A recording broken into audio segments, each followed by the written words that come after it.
Hey y'all, welcome to Cornbread and Roses. I'm your friendly neighborhood organizer, Austin, and I'm here tonight with Jason. Hello, comrades. Oh, I hope somebody can hear me. I can hear you. You sound a lot better than last week. Oh no, Jay, you there? I can hear you.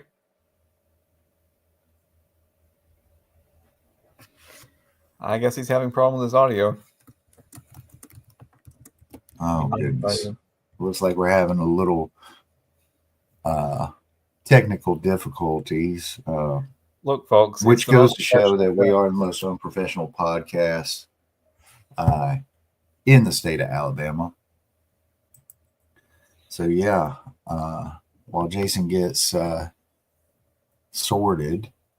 Um, this week, we're going to be talking about Dale Strong not showing up to the town hall put on by the Limestone Democrats and the Alabama Progress folks. What passed in the Alabama legislature and folks gutting each other like fish. And before we forget, like, comment, subscribe. Let us know what's going on in your neck of the woods. And we're brought to you by the North Alabama Democratic Socialists of America and uh, our brothers and sisters around the state. Can you not hear me? I cannot hear you. Maybe I cannot hear you, Jay. Oh, well, it says that I'm Let talking. me see if it's on my end. Uh, my headphones.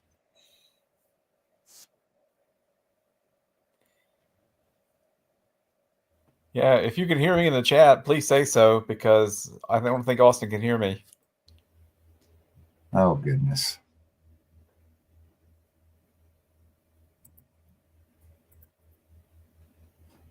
Why don't you try coming back in for us? And yeah. Oh, it's a solo show right now.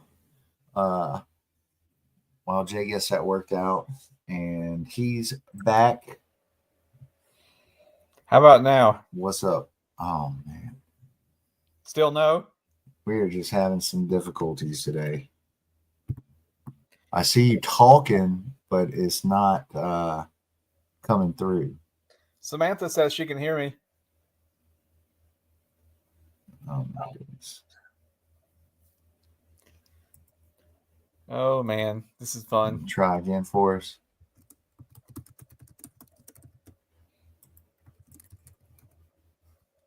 Oh goodness. Yep. Fun times had by all. Well, maybe it's me.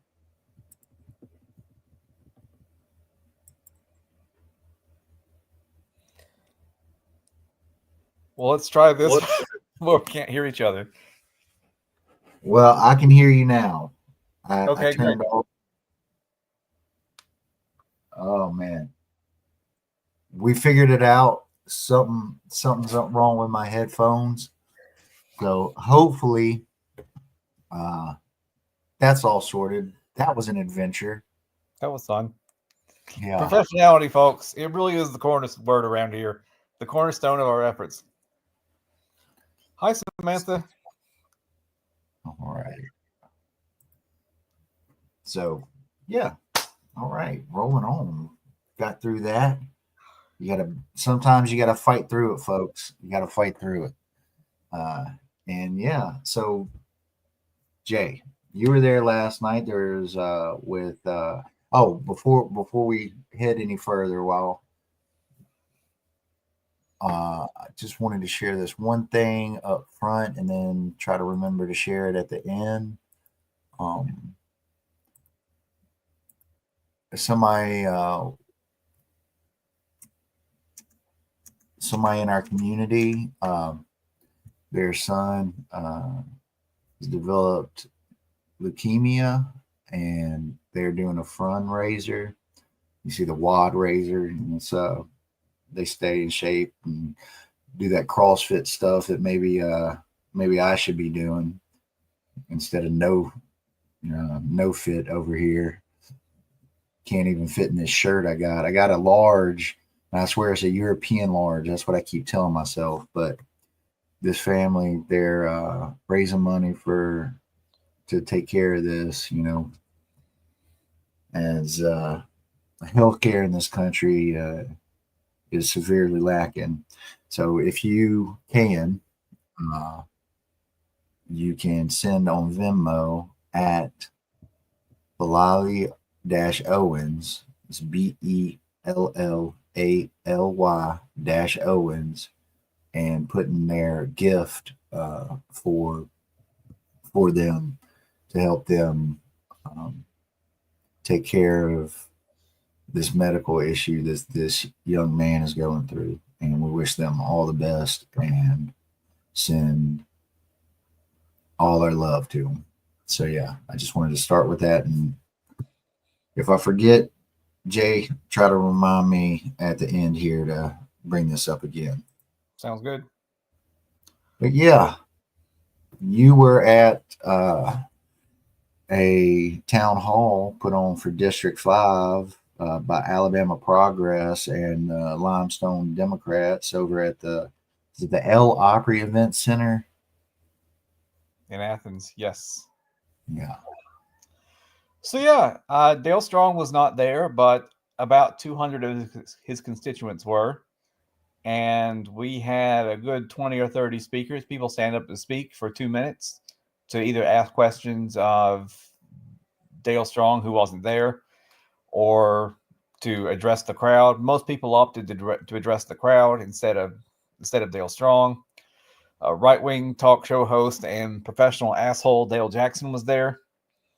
Although thankfully he didn't speak. I can't stand the sound of his voice. It's the most grating voice in radio.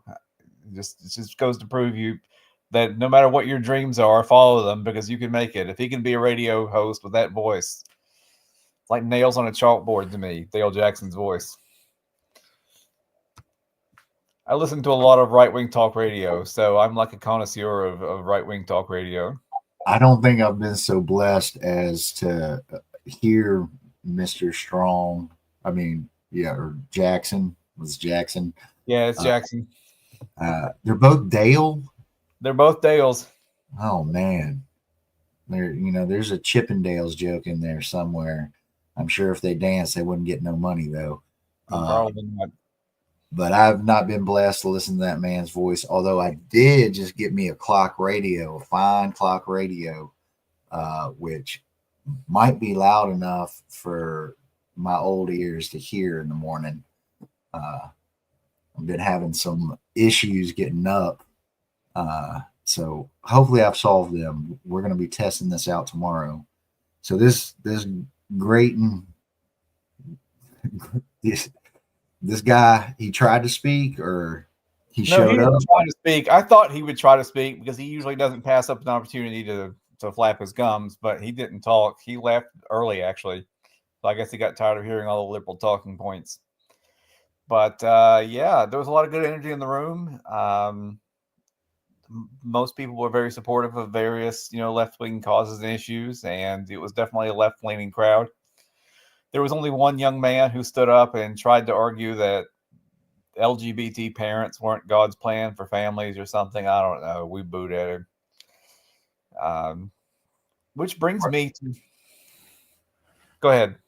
I was going to say, the thought of like, people say this left leaning stuff, and I kind of get it, but it's really working class issues, right? Like this is basic human decency that we're talking about here, and people not getting stolen and having public services gutted and destroyed and funneled, and our taxpayer money funneled right into the pockets of oligarchs.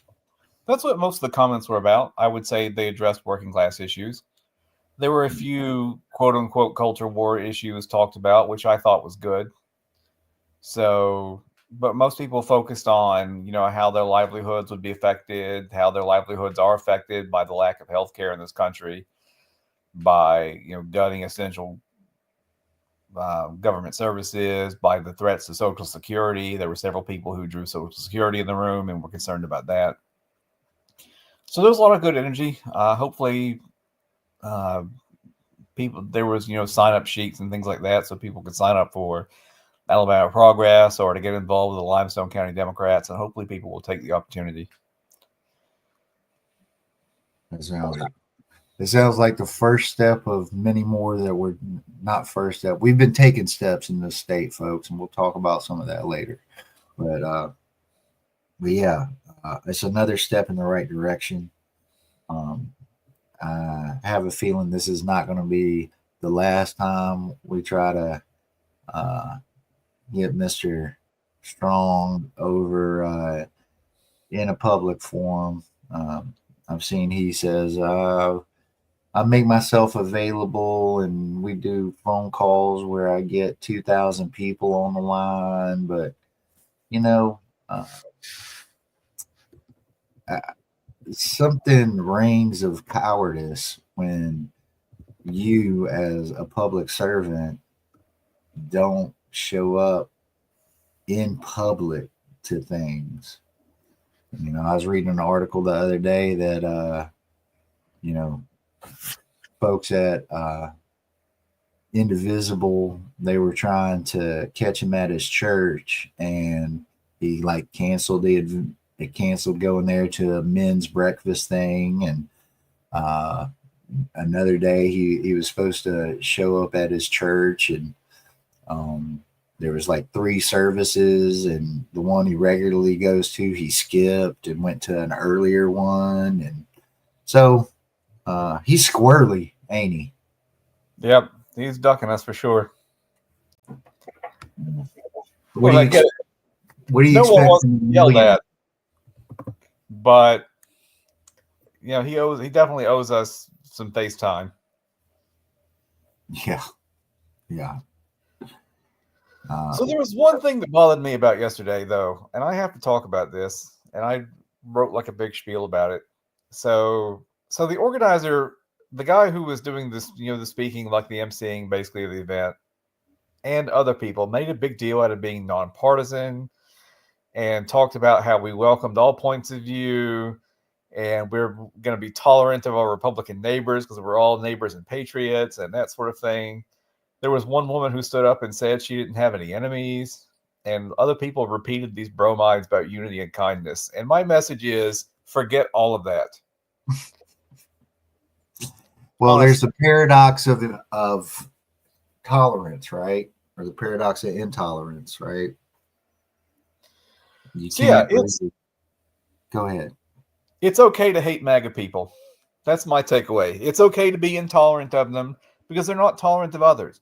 You think of it like a contract. You have to live up to the terms of the contract in order to be covered by the contract. And if you reject the social contract of being tolerant to other people, then you don't get to reap the benefits of tolerance, no matter how much you whine about it. But the other thing is, conservatism is evil. It's an evil philosophy. It's a burning rejection of empathy and the common good. And I don't feel like I owe tolerance to evil. Yeah, I think that preacher, empathy is a sin, and Elon Musk going about asking for empathy for Tesla, but then saying empathy is the biggest weakness of Western civilization. I mean, to be fair, one thing, empathy is not a Western civilization thing. Let's get that clear. It's a human thing, and there's humans beyond, quote, Western civilization. So yeah, it's kind of hard being tolerant of people who are just plain old assholes. Right. It's a philosophy of being an asshole. It's of, by, and for assholes. But that's what makes conservatism different from all the people liberals and leftists show tolerance for, right? It's not evil to be Muslim or poor or black or a woman or an immigrant or trans or any of the other people that conservative hate. But it is evil to be a conservative. That is a choice that you make, to be just a raging jerk. Yeah. So, and they whine when they aren't shown the tolerance and empathy to others. Well, like they say to us, F your feelings. Yeah. Yeah, I mean, look, right there in front of us this past week, Elon Musk begging for empathy. So his Tesla stock price stays over 120 profits per or P&E uh, rate, and he's that company's gone from something like a $5 trillion valuation to now it's down to about 700-ish billion. So we still got a little more work to do. But yeah, they do not give empathy, and they expect it on they try to demand empathy. Uh, Right. They're the only one, like, they're constantly throwing pity parties for themselves about how poor and put upon they are and about how persecuted they are because people are intolerant of their intolerance. Even that kid last night made some comment about so much for tolerance or whatever, and I was like, yeah, forget you, kid. We don't owe you tolerance. We don't owe you anything. Like, I mean, I'm on team cut off your MAGA relatives. If people come into your restaurant or bar with a MAGA hat on, you don't serve them, don't seat them, throw them out. I think they should encounter our enmity everywhere they go. yeah, maybe you could have given them a pass a decade ago. Maybe, but I think it's pretty clear cut nowadays what all that means between Hitler saluting at an inauguration event and you know uh, the whole changing a Medal of Honor to a DEI medal, scrubbing websites of the history of Black and Native folks uh, from their service to this country as veterans and service members to uh, this past week, Doge delete the whole Institute of Museums and Libraries services. Something I can't recall the exact name of it, but yeah, and the list just goes on, and it's going to keep going on and on. But I will say something that you know sparked. Well, I didn't really. I won't say it sparked hope. It confirmed my suspicions, which is that we are currently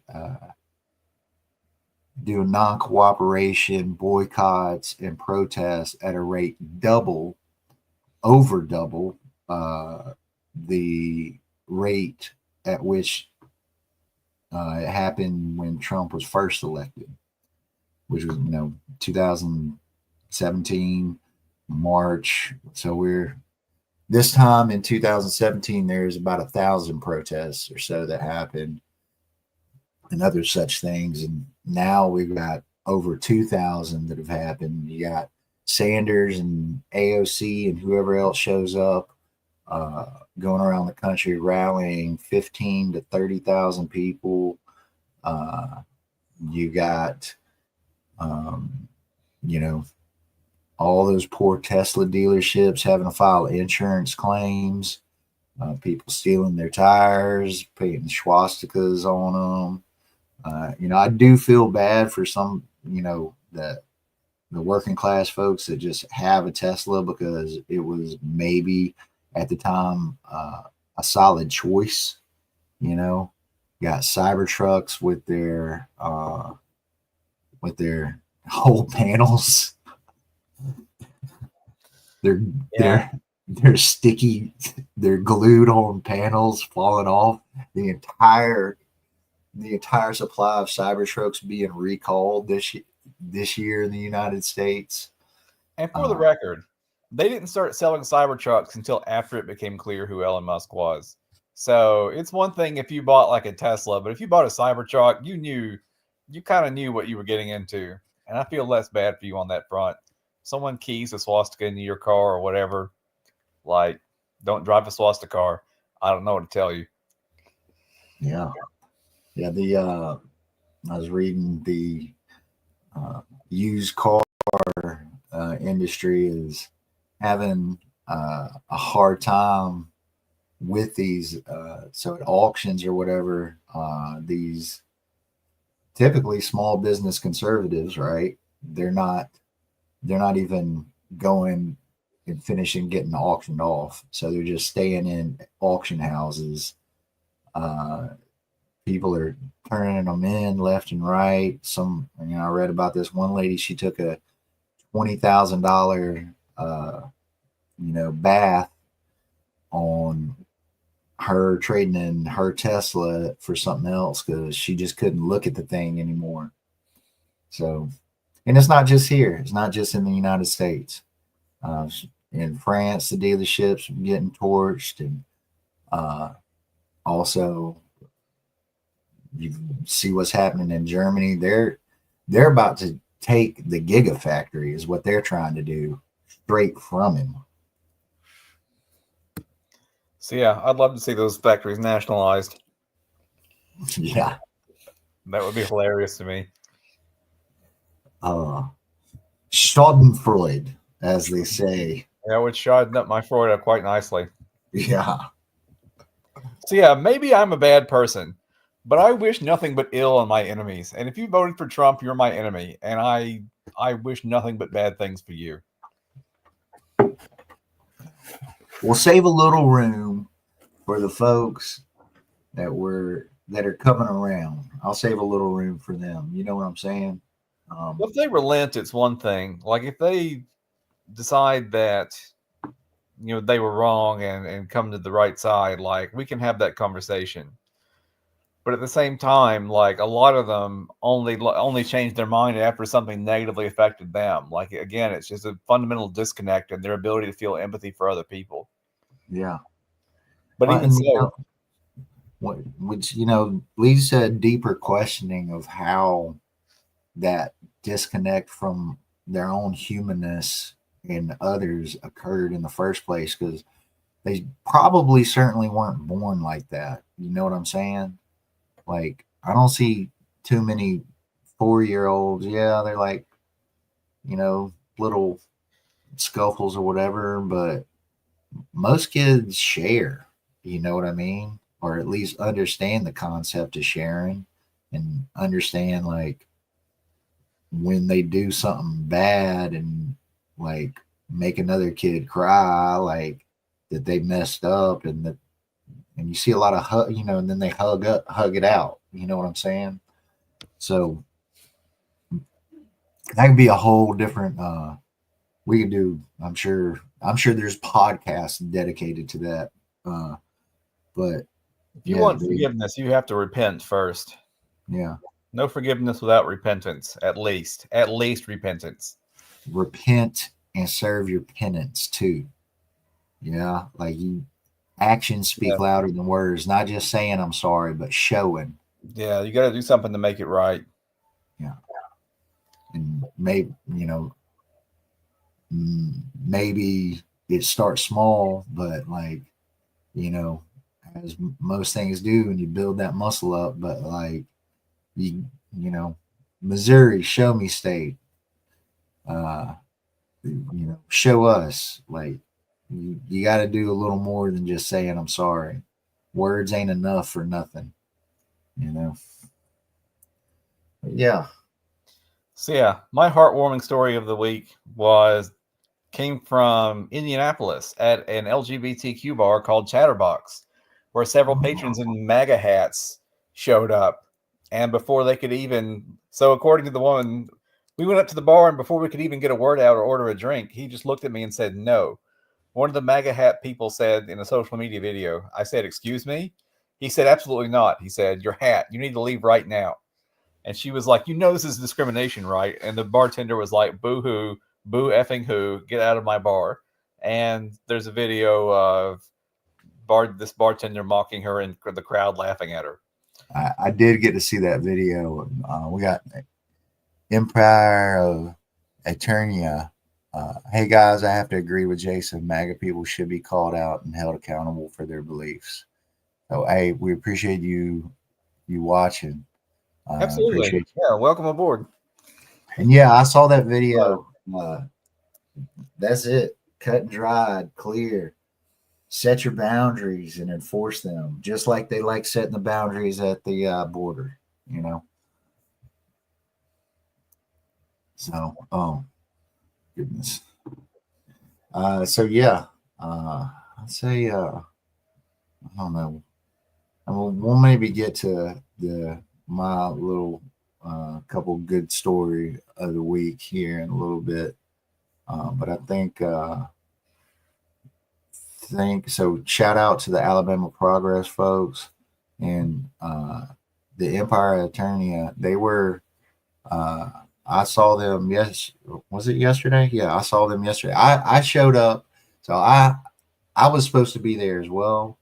I got my legal observer shirt on, and I showed up early. Well, which I thought I was showing up on time. Actually, I showed up late thinking trying to be on time because I thought it was 4 to 6 and it was 6 to 8. And yeah, this whole month for me, you know, I'm ready to pack it in, get rid of March, and get to April and the tariffs and the global depression. It's all good. I took your spot, and I legally observed on your behalf. Thank you, brother. I appreciate that. There was supposed to be another one there, so I didn't feel too guilty in leaving, but I certainly felt bad. And at least I got my legal observer shirt now, so I'm gonna be even more prepared as next time. Got another comment. I also think that MAGA people and other hard right wingers identify the America that is a slave state, and unfortunately, the U.S. is still a slave state. It's you definitely could make that argument, especially the way that debt is leveraged against people. The prison population and the way they're Yeah, forced to work. exactly. I think it's time to check out this week's legislation. How you feeling about how you feeling about this week in the legislature? It felt as contradictory as normal.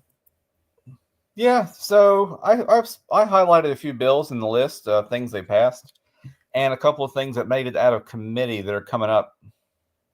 So not just what's in this article, but what's in a couple of other articles about bills that came out of or coming out of committee. So to start off with a little bit of good news, there's HB 386, sponsored by Representative Danny Garrett out of Trustville. It reduces the state sales tax on groceries from 3% to 2%. It passed 103 to 0 and goes to the Senate. So the bill to reduce the state sales tax on groceries. Alabama is one of the few states that still charge sales taxes on groceries. And there has been an effort for years to eliminate the grocery sales tax entirely. And I think that effort is bearing fruit in this bill and the next bill. HB 387, also sponsored by Danny Garrett from Trustville, allows local governments to reduce their local sales taxes on groceries. So this will give a little bit of home rule and let local governments reduce their sales taxes. It's so bizarre to me that a bill about local sales taxes has to go through Montgomery. But again, that's just the lack of something we've complained about often on the show is the lack of home rule in the state. Yeah, and I'd like to shout out Alabama Arise. They've been working on this, advocating for this stuff for since I heard of Arise a few years ago, and sometimes things is slow, sometimes it's all at once, but hey, we'll see you later, Samantha. Thank you for sticking around. But sometimes so I'd like to shout out Arise. Sometimes things are slow, sometimes they're a lot slower than we want them to be, but you got to, you got to march forward. Slow and steady wins the race, and we're in a marathon, not a sprint.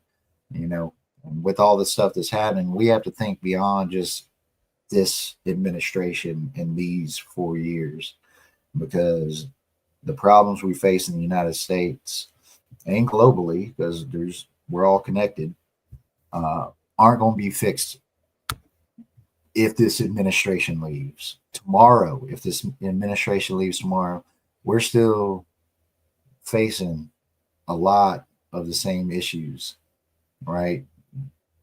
I'd be great if they left tomorrow. We'd have slightly less issues, but so shout out Arise for having the grit and determination and fighting through. And I do wonder what it says reduce their local sales taxes. Does it also? I wonder if it opens them up to be able to increase their local sales taxes. But my understanding, I looked at the bill and I believe that it does not. I think it says reduce only. oh, well, understandable. That. So yeah, it may not seem like much, but it is the work of several years of organizing and advocating to be able to get even half of something that we want. So we'd like to see the elimination. Ultimately, obviously, I think food should be free. In the world's richest society, and we throw away more food than could feed. I mean, well, we could feed a significant number of people with the food we throw away.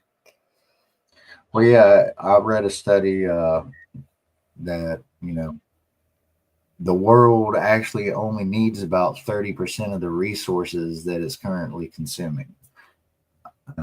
That's the world, not just the United States. So it's a problem elsewhere as well. And that's part of the reason we need socialism, is to be able to build the kind of system and logistics that can get free food to everybody. An efficient system, an efficient government. Hey there, Austin. Welcome. Happy to have you. Yeah, glad to have you aboard, Austin. But we'll get there. We'll get there someday. Maybe not in our lifetime, but I would love to see it, where food is as freely available as. I mean, I hate to be crude, but like the only thing we've achieved the post-scarcity Star Trek economy on is internet pornography. Like that's the only thing that you can get in unlimited free quantities, and like it just seems like we've made a weird choice as a society. That's the thing you can get, but not food and housing.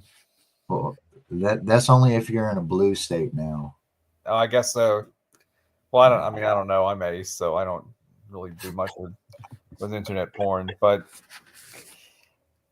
yeah, that is an outstanding point. We've achieved post scarcity on that and on nothing else. Yeah, absolutely. Well, that and gambling apps, we got plenty of those, and they'll give you money to join them. That's anything. Hey, first hit's free on everything. I was talking to someone about gambling this week because, as part of DSA and as part of my work with the Green Party, we have to decide what we think about statewide issues like gambling. And even though I personally love gambling and enjoy it, I think it's hard to make a case for legalizing it because it basically just preys on the poor. It monetizes their dreams of escaping poverty. They're making most of their money from the repeat. Well, yeah, it's something like 7% of gamblers on these apps provide like 80% of the revenue. Right. But that's actually, if you look at alcohol and alcoholism, it's pretty much the same numbers. It's something like 7% of drinkers provide 80% of the revenue. So it seems like it's an addiction number, right? 7% of addicts on whatever thing provide the lion's share of revenues for these companies in whatever, Well, that brings up an interesting point. Like, I don't want to return the alcohol prohibition. I don't think that was the solution. What up, Uncle Warren? Good to see you. Yeah. So maybe gambling prohibition isn't the answer either, but Yeah, it I, makes me very uncomfortable, the idea of it being legal in the state, even though yeah, I at least once a year will drive to Mississippi or somewhere in order to gamble at a casino. yeah, Just to I, note my hypocrisy on this issue. yeah. I mean, gambling's been a part of human history for a long time, pretty Yep. much, and I think we run into troubles when we sit here and like prohibit things instead of finding ways to work with it, around it, whatever. But you know I don't trust the folks in power to be, because you look at the way the gambling apps are right now, and uh, they're not very regulated, and you know uh, they definitely, every time I hear the gambling app ads, I also hear, oh, if you got an addiction problem, call such and such, and Right. for now, there's that there. I'm sure they would be happy to get rid of those gambling addiction numbers. But yeah, So I have deeply mixed feelings about gambling legalization. Even though if there was a casino in Alabama, I'd probably go to it. I mean, well, yeah. there is the one in Wetumpka, but they don't have table games, so I won't go to Oh, it. They just oh, do slots. I, I want to play poker like directly after this, but that's not possible. I know, Like right? if I could figure out a way to make it happen where I played poker uh, at least 4 hours a day, I'd I'd be happy with that. Craps and blackjack are my games. I love craps. Craps is my favorite. Craps is the most fun you can have at the casino because you It, get a hot table. Everybody's rooting for you. oh yeah, and actually, of all the games other than poker, craps gives you the best odds of winning. Really, Just Yep, as a that's good matter to of know. fact, it does. I was Yep. I always did well at the blackjack table too.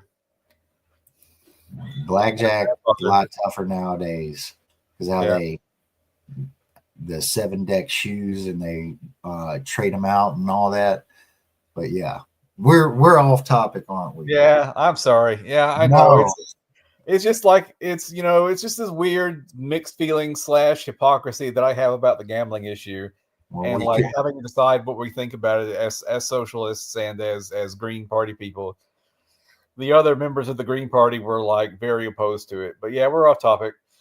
but So yeah, another bill I flagged, and this is a boo hiss bill.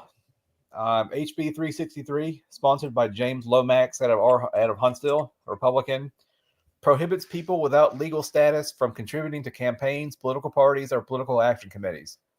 Of course, it passed 100-0 and goes to the Senate. Yeah, I mean, obviously, to my mind, if you're a permanent resident, whether you're a citizen or not, you should have the right to vote, let alone contribute to political campaigns. So I don't see what the issue is. yeah, I saw that one too. Regulation. I Yeah, was curious, like how they define prohibits without legal status on illegal immigrants, but like, what if somebody's in another country and they contribute to your campaign? Maybe Russia. Maybe Russia's, maybe there's some Russian oligarchs that are laundering money into your cryptocurrency to fund I your think campaign. I think there's something to be said for making it illegal for people who live in foreign countries to give to your campaign. But it's a different thing when you're talking about someone who has permanent residency status in the target country. So we could start with that at least. Yeah. So if you have permanent residency or if you've been living in an area for a certain number of years, and I think you could talk about the amounts too, right? Like we should have limits on what people can give anyway. So if an oligarch, can't give more than $2,000, then there's less of an Well, issue. or a system where everybody gets $100 tax credit or whatever to donate to whatever various campaigns are happening, and that's just how it's done, and no outside money is allowed. You Right. know, So like some sort of public funding of elections. But this is just a bill to punish people who don't have legal status and further marginalize them from the political system. yeah, and Yeah, and the Empire of Eternia brings up a good point. What defines can contribute to a political campaign? If I show up to an event, am I fined, jailed, deported? So yeah, you'd have to worry about something like that. Contributing to campaigns could include volunteer work. yeah. Well, So and like how what is the like regulatory mechanism and the enforcement mechanism, and like if you take money and you don't know their legal status, like this seems like just uh, almost like theater, really, because maybe like what if we get some folks without legal status to contribute to Tommy Tuberville's campaign for governor? Will that take him off the books for us? But yeah, I saw that one too. So yeah, let's see. Contributing. Let's see what the bill says. If it contribution, any of the following shall be considered a contribution: a gift, subscription, loan, advance, deposit of money, or anything of value, a payment, a forgiveness of a loan, or payment from a third party, a contract or agreement to make a gift, any transfer of anything of value received by a political committee from another political committee, political party, or other source. Or, and here we go, the payment of compensation by any person for the personal services or expenses of any other person, if the services are rendered or expenses incurred on behalf of a candidate, political committee, or political party without payment of full and adequate compensation by the candidate. That's volunteer work. Mm-hmm. So Yeah. you gotta like what, dig into the backgrounds of people who are showing up to volunteer for your campaign. But Yeah. yeah, I mean, and my argument is, if you live here and you've been paying taxes, you're entitled to representation. That means you should be able to vote. You should be able to contribute to candidates that you support, as long as we have the system of privatized election funding. Like, to do otherwise is to have taxation without representation, because they pay taxes when they pay they pay wage taxes like everybody else does. They pay income taxes. When they pay rent, they pay Yeah. property taxes. So Yeah. they're entitled to represent. So as far as I'm concerned, they're entitled to representation. Yeah. Studies show that they pay more than they take out of the system. Something like $70 billion a year, something like that. Paying the benefits that they're not eligible to receive. Yeah. They have their payroll taxes deducted out of their paycheck, same as you and me, but they're not eligible for Social Security. 2/3 of undocumented immigrants pay income taxes, and the IRS issues numbers to facilitate doing so. So they're paying for services they can't receive. And I understand trying to make sure that you don't have a situation where somebody who doesn't really live here and is like a Russian oligarch or some other bad actor is trying to gain influence on our system. But there have to be clever ways of distinguishing them from people who are living here in the country, who have permanent residence here, who have residence here, who Yeah. are Well, that's living. what the FBI is supposed to do. And I saw today that prosecutor, 43-year-old prosecutor, that recently left the um, civil service. She was found dead, and one of the things that she was looking at prosecuting was Russian oligarchs laundering money. Ain't that funny? Yeah. So, So yeah, you have to include things like that in the bill to make sure that there aren't bad actors. But like an ordinary person who is just living and working and paying taxes like everybody else, they should have the full rights to participate in the political system, and that includes contributing money, contributing their time and volunteer time if that's what they want to do, and ultimately voting. I was very disappointed when the New York Supreme Court shot down a bill that would allow undocumented residents to vote in municipal elections. Local elections, yeah. And think I think there's a couple cities that do allow that, but I've heard of a couple in Colorado and other places. But the New York Supreme Court shot down the law in New York City, so it's unlikely to ever have effect again unless the Supreme Court overturns the decision someday. So that's very unfortunate. Like I said, they should be able to vote for president, as far as I'm concerned. I know there's a lot of folks probably arguing against that, but I'm sure there are. No taxation without representation. I was about to say, but like you just said, no taxation without representation. A very fundamentally American ideal. So, what else?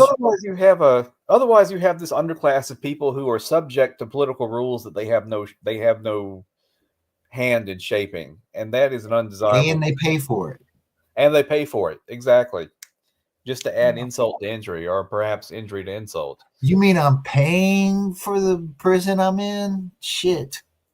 I mean, exactly. But yeah, what else we got in the breach? So let's see. HB 307, sponsored by Representative Jim Hill from Odenville, authorizes the Chief Justice of the Alabama Supreme Court to appoint visiting judges for specific violent criminal cases. The bill passed 102-0 and goes to the Senate. I don't like this. It's one of these tough on crime bills. So the Supreme Court justice, the Chief Justice of the Supreme Court, gets to appoint some hanging judge to be in charge of particular violent crimes cases. I feel like the net effect of that is going to be to secure convictions and not necessarily to administer justice. Just to speed things up and fill up our 2 super prisons. Yeah, or worse. Yeah. Specific violent criminal cases. So this is all about appointing the kind of judge that the Chief Justice of the Alabama Supreme Court is going to appoint is going to be a hanging judge. I was about to say, yeah, like those judges they used to have out west. Yeah, throw the book at them and lock them up and throw away the key, or worse. So I don't like this. Let me just swing through your hometown and get this death row filled back up. We emptied it out this past month.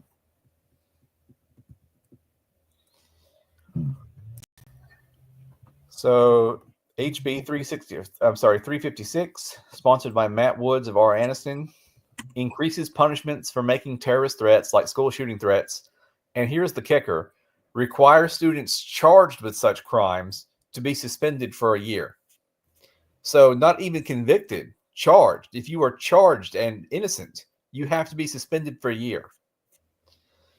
Now, just to go into a little bit of detail on me, I was in high school when Columbine happened. And somebody went to the principal, a man who did not know who I was because I had never been in his office before, and told them that I said something bad was going to happen. And I didn't. I don't remember saying anything of the sort. And if I did, I was probably talking about I think I'm going to do badly on a test or something. I wasn't making threats. I got suspended for a week for making threats.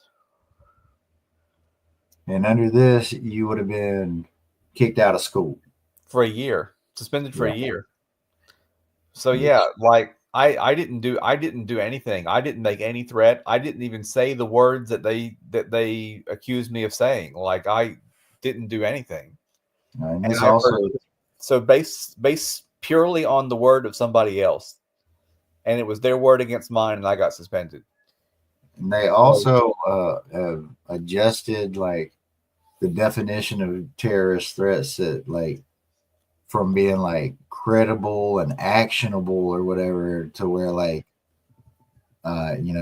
to be like some generalized thing. Like, I mean, could eat the rich be a terrorist threat?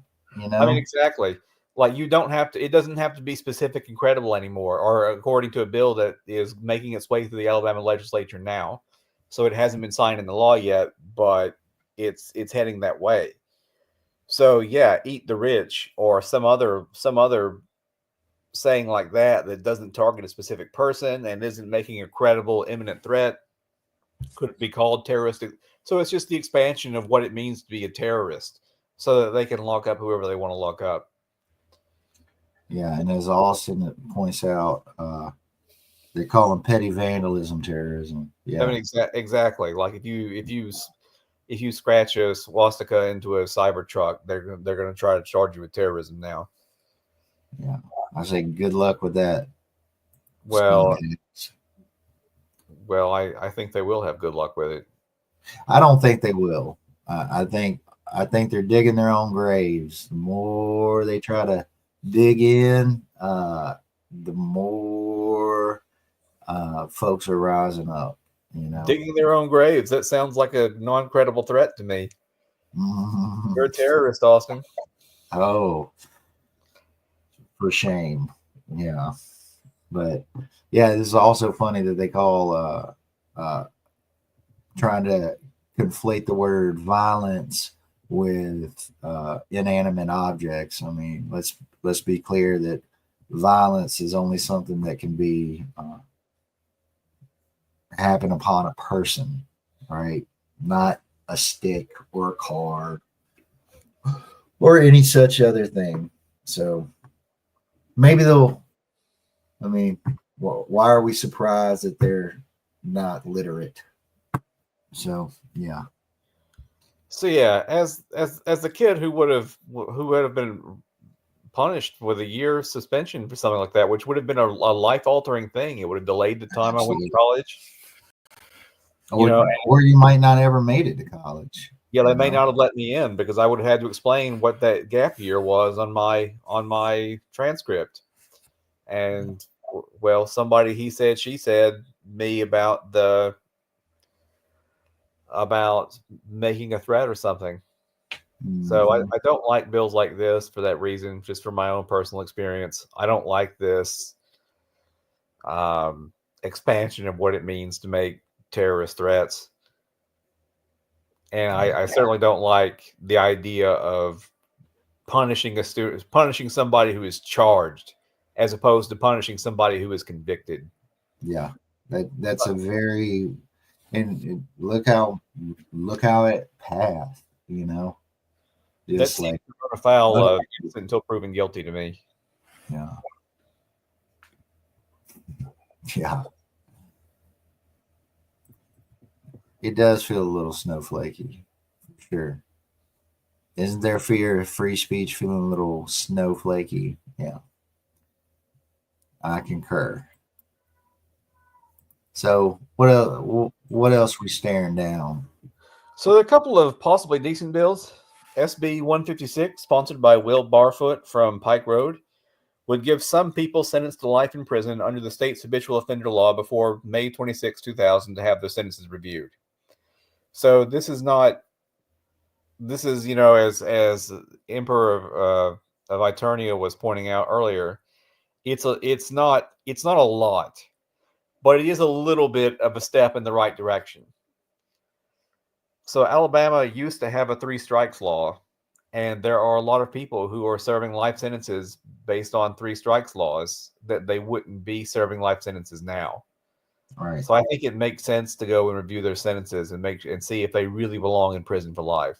I used to do a lot of volunteer work in prison, and I know a guy who received stolen property three times, and he was in there for life because he got charged under the three strikes laws that we used to have.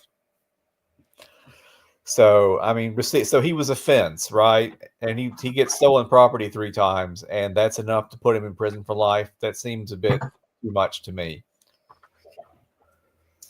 Yeah. Just because he didn't pay taxes on that stuff, they put him in prison for life. So Oh, I wish tax evasion was something you could put some of these fuckers in prison for life. All right. So then there's SB 252, sponsored by Senator Billy Beasley from Clayton. It would create new regulations and restrictions on reimbursements and fees pharmacy benefit managers charge to pharmacies. The bill passed 33-0 and goes to the House. If you've been paying attention to the news, a lot of small and local pharmacies have been complaining about the fees and reimbursements being charged by these PBMs. And there was even a protest a few weeks ago where they shut down the pharmacies early.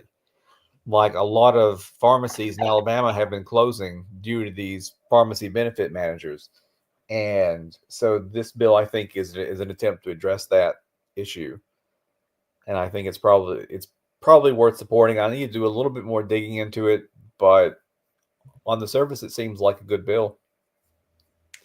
Trying to solve a real problem that affects the state of small pharmacies not being able to compete with, the Walgreens of the world due to the fees charged them by these PBMs.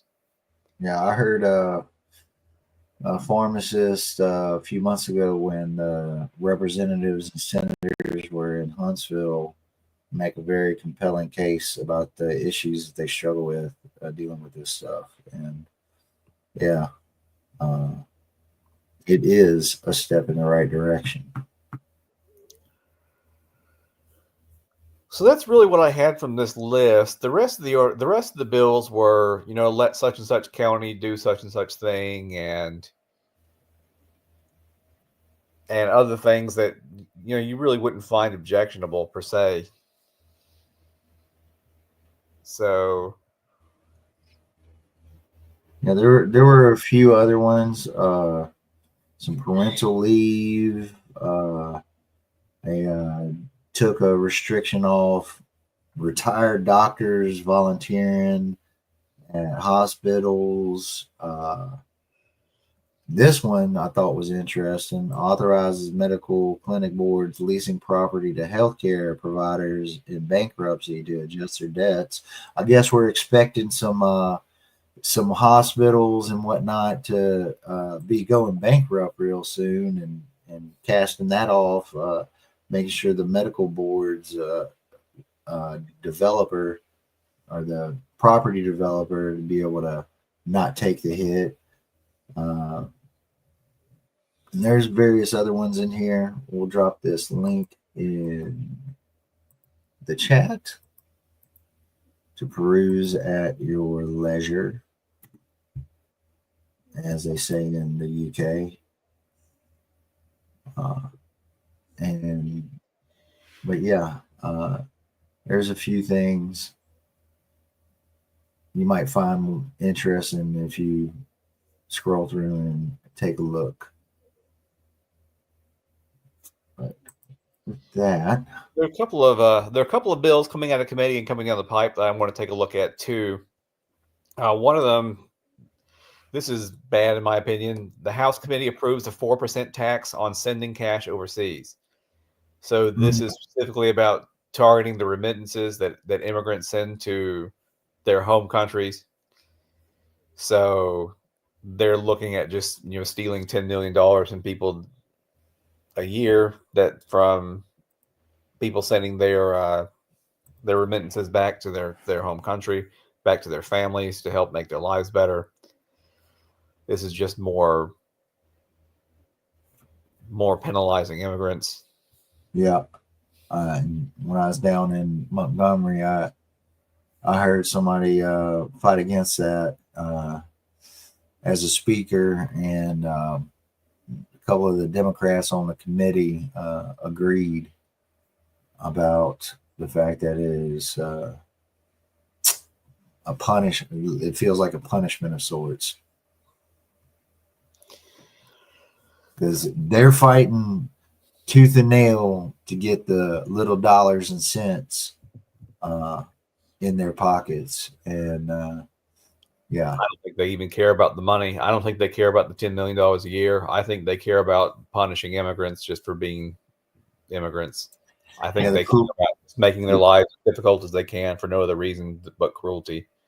Yeah, I was going to say, cruelty is often the point, isn't it?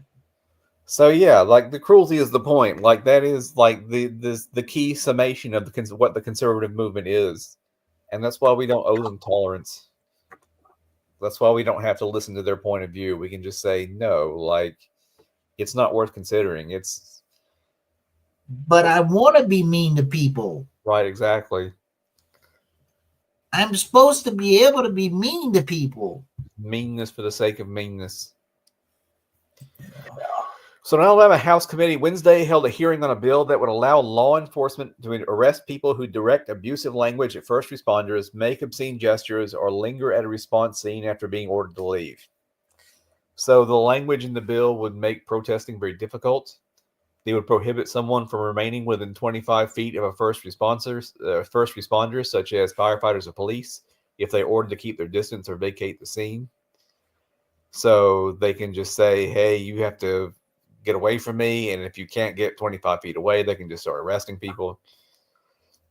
We need to upgrade our microphone systems and Yeah. you know. This is HB 224, like would give the cops the ability to arrest you if you flip them off or if you curse at them or.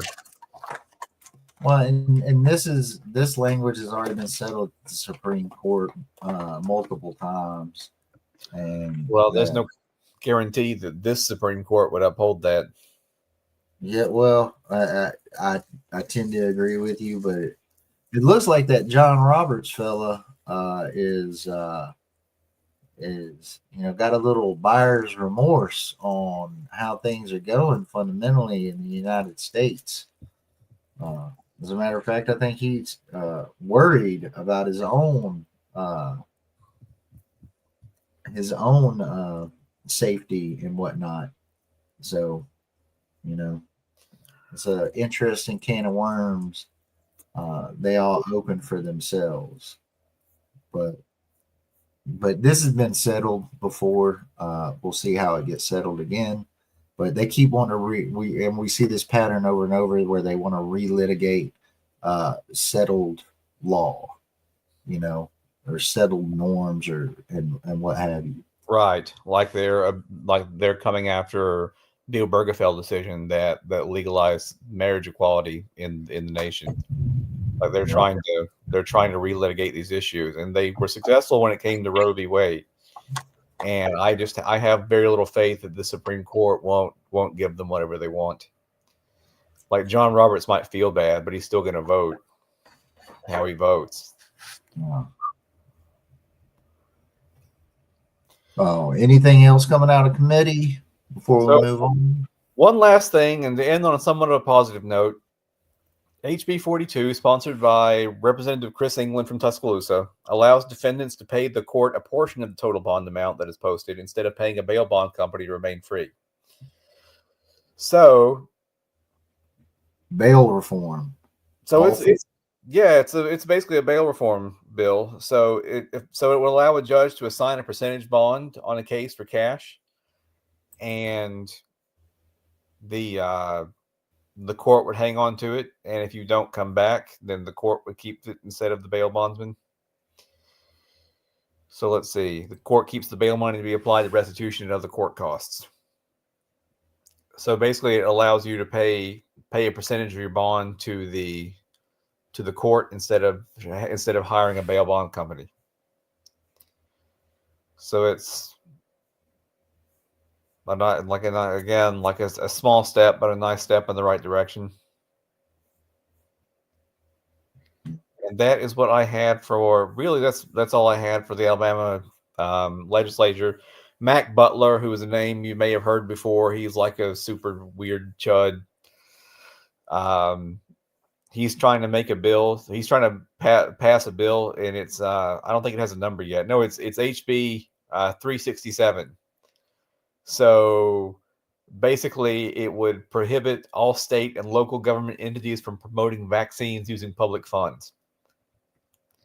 So his argument is that tax dollars shouldn't be used for the benefit of private pharmaceutical companies. So you can't promote vaccines using public money, even though vaccines are one of the most beneficial things we ever invented.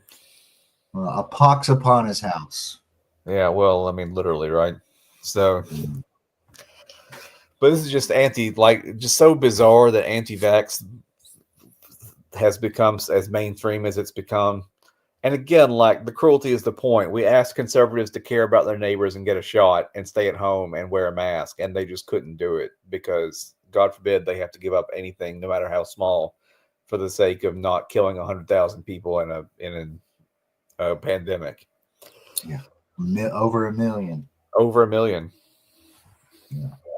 So, and still counting technically, even though we stopped counting, but it's still counting.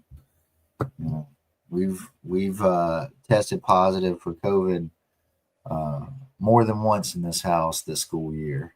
Yeah, and the doctors we see, they let us know, like, hey, I mean, they can tell there people show up to get treatment, and they're like, there's a lot of people being sick right now. This is what's happening in the community. We can tell you because we're the ones treating it. So that's it for the legislature. There's been some talk about Tommy Tuberville running for governor. There's still rumors circulating around that. There may be some concerns about his residency because he. As a matter of fact, yes, sir. Oh goodness, where are we at? You keep talking, and I'll find it. So he technically owns a house in Alabama, but he actually lives in Florida in his very much nicer house. So now the Senate, you don't have to live in Alabama for a day in order to run for Senate. But the governor has a 7-year residency requirement. So there's a question of whether or not Alabama will care about the stated terms of its constitution that says you have to live in the state for 7 years before you can become governor. So are we really about to let him run for office from his $6 million Florida beach house? Yeah. Just a quote from this article. Yeah. They're starting to gut each other like fish. Now it all makes sense. Now the title all makes sense because it's not just the Republicans. We'll get to the Democrats here in a second. There are a lot of Republicans who really want Lieutenant Governor Ainsworth to be the new governor. And Ainsworth has been running for governor for the past 8 years, probably longer. So Ainsworth says that it's not going to affect his decision if Tommy Tuberville gets into the governor's race. But we'll see. It might affect his outcomes, though, don't it? Yeah.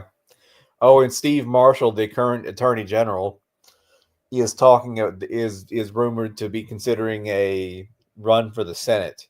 So if Tuberville runs for governor, then Steve Marshall may run for Tommy Tuberville's seat, which would be disastrous, but no more disastrous than having Tuberville in there.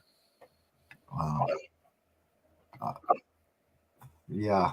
And then I don't know who would be more dangerous, to be honest. I don't either. Different flavors of danger, right? Different flavors of evil. I think Marshall is a little more competent than Tommy Tuberville, and he's more of a doctrinaire conservative. But I feel like Tuberville is sort of an amateur to the political scene, kind of a newcomer, and he hasn't really been able to do much in the House or in the Senate, rather, aside from hold up military promotions and suck off Trump, right? Gargling. So, but there's a chance that the Will Ainsworth faction could make political hay out of the fact that Tommy Tuberville doesn't really live in the state, and they may even use that to bar his nomination to the governorship. 7 consecutive years. That's the law. So where does he really actually live? Yeah, and we'll read here a quote from Mr. Tuberville himself. Wow. Anyway, I feel like I should misgender these folks, but maybe not. So 6 months ago, after 40 years of coaching football, I hung up my whistle and moved to Santa Rosa Beach, Florida, with the white sands and the blue water. How very eloquent. Tuberville said in the video recorded in July 2017, the same year the Cherry Street house was purchased. It doesn't end there. Legal documents from the 2023 purchase of yet another Florida condo lists Tuberville's primary residence is the same old beach road mansion. The Auburn house, not mentioned. So effectively, he's not eligible for either office. But yeah. Well, the Senate doesn't have the residency requirements. Oh, it doesn't. I thought it had a. Go ahead. I think it's like a day. You have to have lived in Alabama for a day. Is it a day? Because I knew some of them offices it's like a day, and some offices you don't even have to live in the district to run for I think the federal legislators. But I guess that also goes with the Senate. It's hard to keep up with all these requirements sometimes.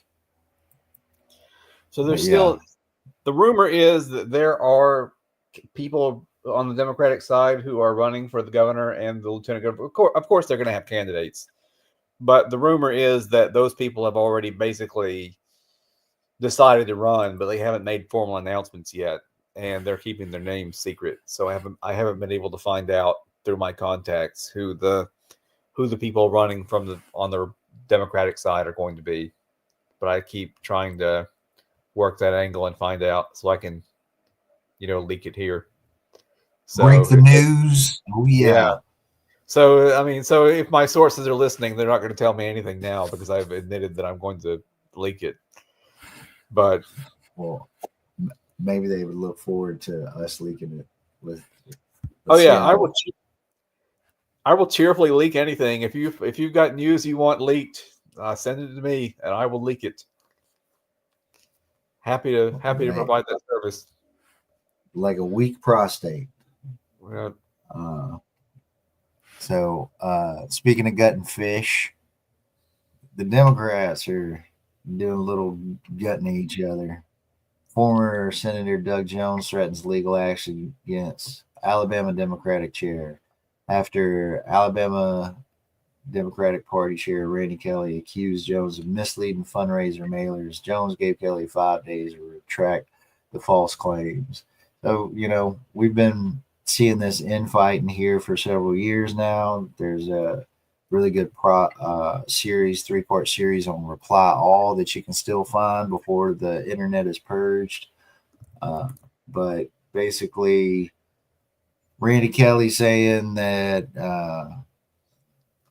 Doug Jones is misleading on his little flyers that he's sending out. And Doug Jones saying, no, it's pretty clear that I'm not trying to fundraise as the Democratic Party because Doug Jones has got a PAC that, what the hell's the name of that PAC?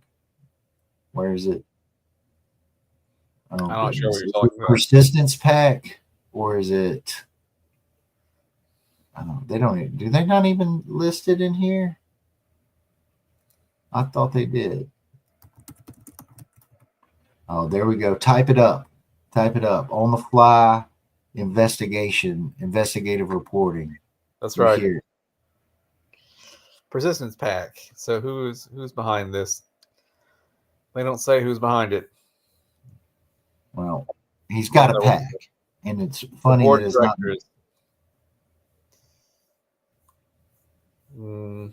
I don't know. I know David Person, not personally. But he's got a PAC. I swear it's the Persistence PAC. But yeah. Hey, right thank you, Empire. Thank you so much for coming. You hang tough, and we're gonna have you on soon. Can't wait. Yeah, Doug Jones has the Right Side of History PAC. Ah, okay. All right. Well, I don't like how that starts. The right. I know, right? It's like Hillary Clinton's logo from 2016. It included a big red arrow pointing to the right. I was like, really? The Democrats. What are you going to do? I know. Uh, be like a virus and infect them. We could do that. So my understanding is that Kelly has already retracted. I can't find a news article confirming this, but my understanding is that Kelly has already retracted the statements in the face of the lawsuit. So we gave him Yeah, 5 days, like a few days ago, and I believe he's already retracted. I couldn't find anything either. But I, We have sources. We have a source that's highly there's placed within the. I don't want to give it away, but we do have a source within the Democratic Party who gives us the scuttlebutt sometimes. yeah, and yeah, I heard similar. I heard similar. Um, Not very high ranking, unfortunately, but a source nonetheless. well, it's all the whistleblowers are at the best whistleblowers are at the lowest level. So So yeah, a little good news here. Read through this article. Birmingham Community Center gives local youth a safe space. Um, Ansky Williams, uh, executive director of the Crescent Cultural Community Center in Birmingham's West End, is giving young people a safe space amid the city's homicide crisis. And it's by the picture is by Lana Bookman, and the article is as well. And it's an installment in the Beyond the Violence series, which explores solutions that can make Birmingham safer, healthier, and happier. And there's a newsletter you can sign up for if you want. But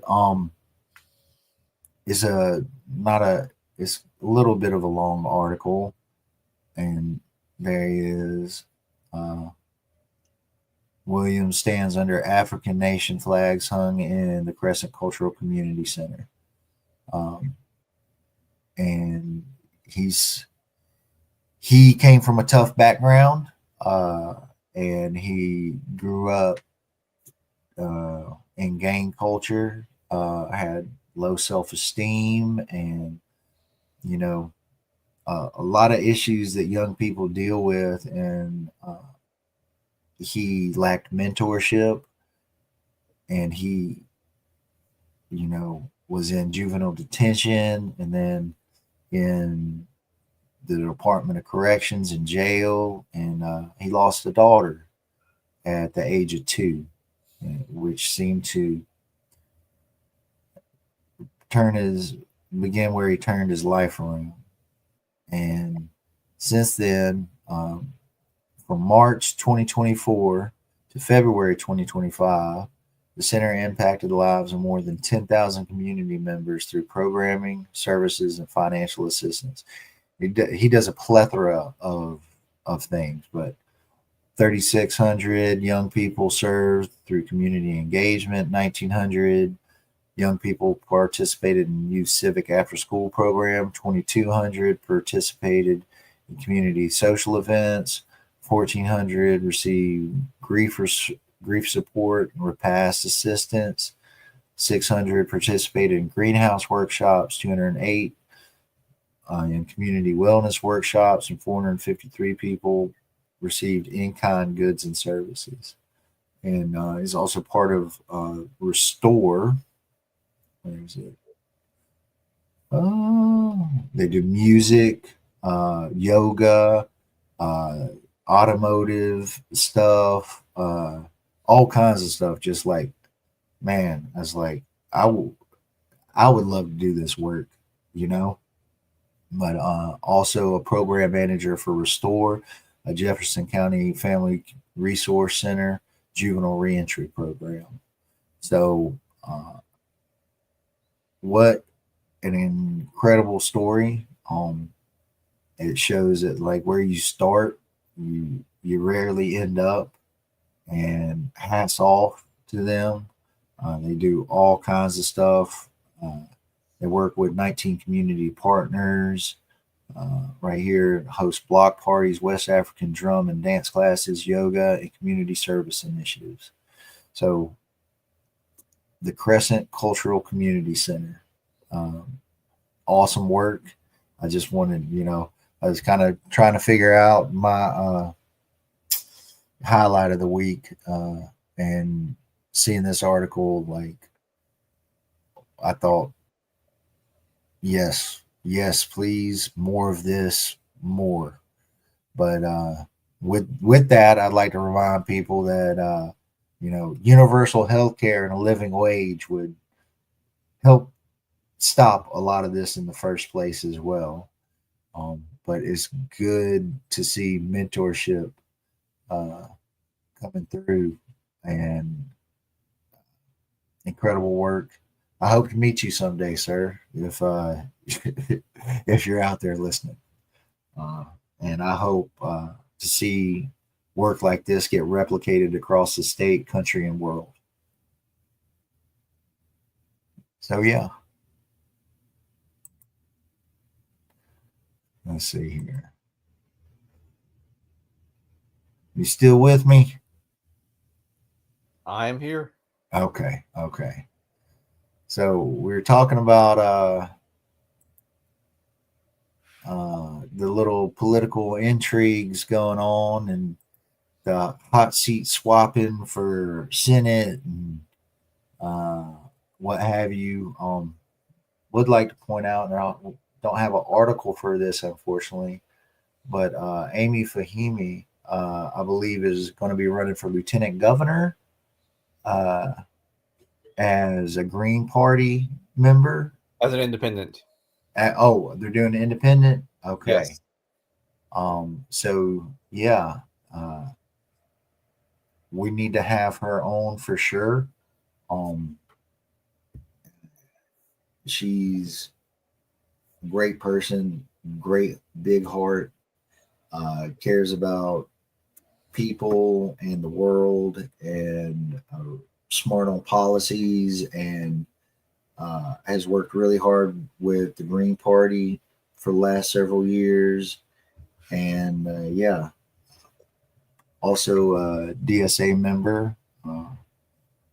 And it's great to know that there's folks, working class folks, that are sticking their nose in there and trying to cause some good trouble. You know what I mean? So yeah. Join DSA. We're doing the work both in and out of the Democratic Party, and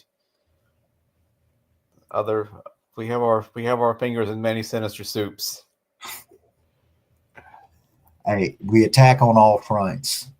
That is the World War One strategy of General John Pershing, and it is what we have to replicate, because we concede no ground to these fascists that are out there The trying enemy. to turn us into slaves, even more than we have to deal with the debt situation and prison and everything else that goes on.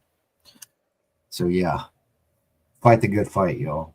But yeah, Mr. Woodfin, who actually answered my question on his Reddit AMA the other day, I asked if he'd heard about Cahoots, which is a community policing alternative. Provides like mental health type folks that go around and respond to incidences before cops show up and whatnot. They're trying to install, I think the program was named Hearts. I don't know what the acronym is for, but I also mentioned that, additionally, like I just said, living wage and universal medical coverage would also help reduce violent crime. And Birmingham aside and other spots in this country, violent crime is on the decline across the country for many, many, many, many years. Something that sometimes is attributed to the removal of lead from our pipes and gas and whatnot. And so, probably good that we got rid of that mercury too, in the haberdashery industry. But Dwanlin Given, or the other guy's Gavan, ain't it? I'm guessing she's Given. Kicks off mayoral campaign in Birmingham. She's a state rep, and she's running for mayor in Birmingham. Here she is right there. And she had an event this past week, and she's challenging Randall Woodfin. And I've been saying this, folks. We got elections coming up this year. This election in Birmingham is scheduled for August 26, 2025. This is an opportunity for working class folks to start to take power, to learn how the sewers work, to learn what EPA regulations we have left, and to build, your capacity for and knowledge for higher office as well. The Birmingham-based lawmaker first announced her candidacy in January, telling AL.com that the city of Birmingham needs to go back to being the Magic City. She's running to address crime, decay, and population decline. So yeah, I'm running for several reasons. I call it the 3 Ps: the people, the protection, as well as progress. I'm running because I care about people and because the city of Birmingham is in decay. Adding that, she fielded multiple calls from people in law enforcement who asked her to run for mayor over the last several months. The city of Birmingham in many areas is under siege because of the crime. So, short and sweet there. And yeah, I think we're getting towards the end here, folks, which, hey, we're about on our typical hour and a half, 90-minute schedule. Yeah. 2 more little things to look at real quick. Hey, the closure of the federal library service could have a $3 million impact on libraries. Doge has come in, and they were at the, what was it called? Yeah, here we go. IMLS, which is Institute of Museums and Library Services. And yeah, they're coming in to delete it. They'd be happy to, this is a form of book burning. You could say that. And they're coming in, like we've said the last several years, the At the Root Collective have been fighting the issues with libraries in Alabama that have been arising. And Fair Hope Library has just been cut off from funding for nonsense about gender and queer stuff and what have you. And they're groomers and all this horse shit. And now we're seeing it at the federal level, as we expected, because that's what they said they were going to do. And yeah. So, hey, Alabama, less books, just what we need. And one more little thing, another little thing from Doge for us. Yeah. On top of hospitals and libraries, Mr. DeJoy and Doge, less post office. Why not? Why not? So they're coming in, trying to absolutely destroy every little thing we got that's good in this country, slowly but surely. And, you know, here we go. I can't believe, I think I had something to do with some,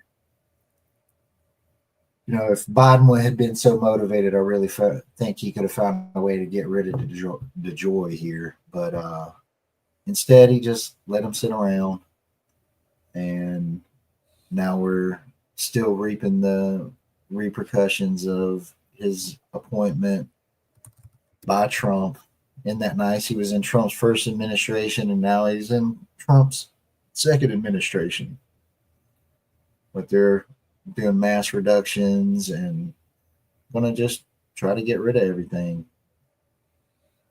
We'll see how the folks fight back.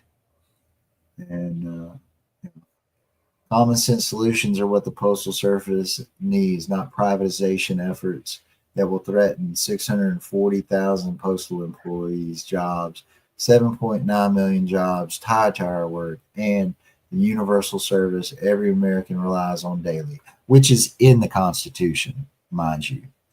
I say socialism is in the Constitution, and this is one of the things that I'm talking about. So, boo.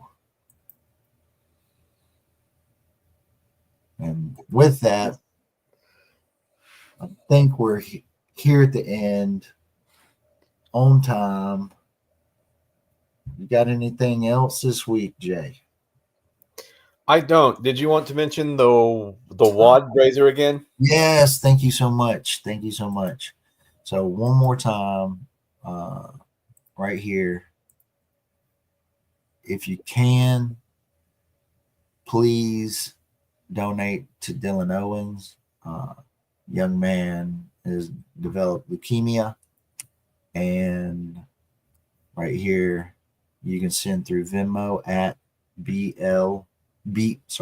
at BELLALY-Owens, and you can label it as gift, and donate to help their medical coverage and their family and the visits they got to take out of state. And not sure their exact medical coverage situation, but I would imagine that even at 100% coverage, there's still a whole lot of things that come at a cost, i.e., a parent having to skip work that day, not get paid that day to get them to treatment, et cetera, et cetera. It's rarely as simple as, oh, I have medical coverage, I'm good, and keep this family in your thoughts, and take some action and help them out. We much appreciate that. Thank you very much, Jason, for reminding me. So, yeah. Pleasure. Do we have anything on the docket this week? We had a loud, long, high volume of activity last week, and it looks like we're hitting a little lull. I know there's things going on. Like today, there was a Norma Ray screening, or at was it the libraries? One of the libraries put on by the North Alabama Area Labor Council. There's, I believe on Friday, there was for Mahmoud Khalil, there was a protest in town. There, Indivisible put on several things this past week. There was the town hall, but I'm at a loss for anything coming up this week. If you know what's coming up, please comment down below. Let us know what's going on. Hit us up in the Discords, email us, like, subscribe, all that good fun stuff. But yeah, any final words?